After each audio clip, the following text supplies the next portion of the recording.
Okay, ಇನ್ನ ಗಿಲ್ಲಿ ಅವ್ರ ವಿಚಾರಕ್ಕೆ ಬರೋದಿದ್ರೆ, ನೀವು ಮನೆಯಿಂದ ಹೊರಗೆ ಬಂದ್ಮೇಲೆ Sudeep sir yes no questions ಕೇಳ್ತಾ ಇರ್ತಾರೆ, ರೌಂಡ್ ಮಾಡುವಾಗ ಕೇಳ್ತಾರೆ, ಈ ವಿಚಾರದಲ್ಲಿ ಏನಾದ್ರು ಅಂದ್ರೆ ಗಿಲ್ಲಿ ಒಂದ್ ಫ್ಲೋ ನಲ್ಲಿ ಕಿಚನ್ ಚಪ್ಪಾಳೆ ತಗೊಂಡ್ಬಿಟ್ರು ಅಂತ ನಿಮ್ಗೆ ಅನ್ಸುತ್ತಾ, ಅಂದ್ರೆ ಅಡ್ವಾಂಟೇಜ್ ತಗೊಂಡ್ರು ಅನ್ಸುತ್ತಾ ನಿಮ್ಗೆ ಅನ್ನೋ ಆಂಗಲ್ ಅಲ್ಲಿ ಒಂದು ಕ್ವಶನ್ ಕೇಳ್ತಾರೆ.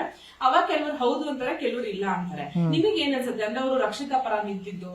ಖಂಡಿತ ನಿಂತಿದ್ರು. ರಕ್ಷಿತಾ ಪರ ಅಂತಾನೆ ಅಲ್ಲ, ಅವ್ರು ಎಲ್ಲೆಲ್ಲಿ ಫಸ್ಟ್ ಅವರಿಬ್ರು ಹಕ್ಕಬುಕ್ಕಿಯರಿಗೆ ಟಾರ್ಗೆಟ್ ಆಗಿದ್ದೆ ರಕ್ಷಿತಾ ಮತ್ತೆ ಕಾವ್ಯ. ಅದು ರಕ್ಷಿತಾ ಅಂತಿದ್ದೀನಿ, ಗಿಲ್ಲಿ ಮತ್ತೆ ಕಾವ್ಯ ಅವರಿಬ್ರು ಫಸ್ಟ್ ಟಾರ್ಗೆಟ್.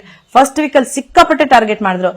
ನಾನು ಅಶ್ವಿನಿ ಗೌಡಾಗ್ ಮಾತಾಡ್ತಿಲ್ಲ, ನಾನ್ ಪರ್ಸನಲ್ ಅಟ್ಯಾಕ್ ಮಾಡ್ತಿಲ್ಲ ಅಂತ ಹೇಳಿ ಹೇಳಿ ಹೇಳಿ ಪರ್ಸನಲ್ ಅಟ್ಯಾಕ್ ಮಾಡೋರು.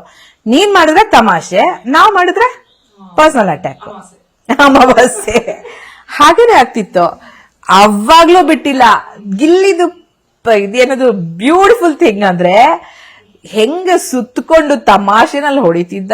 ನಾನಂತೂ ಸಿಕ್ಕಾಪಟ್ಟೆ ಎಂಜಾಯ್ ಮಾಡ್ಬಿಟ್ಟಿದ್ದೀನಿ ಈ ಗಿಲ್ಲಿ ತಮಾಷೆನ. ಫೇಮಸ್ ಇದು ಈ ಮನೆಯಲ್ಲಿ ಇಷ್ಟ ದಿನ ಏನ್ ದಬ್ಬಾಕಿದ್ರೆ ಸ್ನಾನ ಮಾಡಿ ಬಕೆಟ್ ದಬ್ಬಾಕಿದ್ರೆ. ನಾನು ಹೇಳೋದು ದಟ್ ಈಸ್ ಹಿಸ್ ಸ್ಪಾಂಟನಿಟಿ. ಏನ್ ಪ್ಲಾನ್ ಮಾಡ್ಬೇಕಾಗಿಲ್ಲ, ಯೋಚನೆ ಮಾಡಕ್ಕೆ ಠಾಕ್ ಅಂತ ಬರುತ್ತೆ.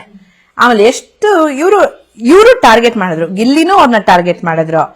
ಬಟ್ ಹರ್ಟ್ ಮಾಡೋ ಉದ್ದೇಶದಿಂದ ಅಥವಾ ಕೀಳಾಗಿ ಹೀಯಾಳಿಸ್ಕೊಂಡಲ್ಲ, ತಮಾಷೆಯಾಗಿ ಅವ್ರು ಟಾರ್ಗೆಟ್ ಮಾಡಿದ್ರೆ ನಾವೆಲ್ಲ. ಆಮೇಲೆ ಅವ್ರೊಬ್ಬರನ್ನೇ ಅಲ್ಲ, ನನ್ನೂ ಟಾರ್ಗೆಟ್ ಮಾಡ್ತಿದ್ದ. ಬಟ್ ನಾವ್ ಯಾವತ್ತೂ ಅದನ್ನ ಬೇರೆ ತರ ತಗೊಳ್ಳಿ, ನಗು ಬರೋದು, ಎಷ್ಟ್ ಚೆನ್ನಾಗಿ ತಮಾಷೆ ಮಾಡ್ತಾರಲ್ಲಪ್ಪ ಅಂತ ನಗು ಬರೋದು. ಬಟ್ ಇದ್ರ ಮಧ್ಯೆ ಅವ್ರು ನಿಂತ್ಕೊಂಡು ರಕ್ಷಿತಂಗ್ ಸ್ಟ್ಯಾಂಡ್ ತಗೊಂಡಿದ್ದಾರೆ, ನೀನೇನ್ ತಲೆ ಕೆಡ್ಸ್ಕೊಬೇಡ, ನಾವೆಲ್ಲ ಇದೀವಿ ಅಂತ. ಆಮೇಲೆ ಜಾನುನ ಅವರು ಇದ್ ಮಾಡುವಾಗ್ಲೂ, ನಾಮಿನೇಟ್ ಮಾಡುವಾಗ್ಲೂ ಅವ್ರು ಅದೇ ಕೊಟ್ಟಿದ್ ಕಾರಣ. ಅದೆಲ್ಲ ಸ್ಟ್ಯಾಂಡಿಂಗ್ ತಾನೆ, ಸ್ಟ್ಯಾಂಡಿಂಗ್ ಫಾರ್ ಸಂಬಡಿ. ಅವ್ರೇನೋ ಕಾರಣ ಕೊಡ್ಬೋದಾಗಿತ್ತು, ಸುಮ್ನೆ ಏನೋ ಬೇಕಾಬಿಟ್ಟಿಯಾಗಿ.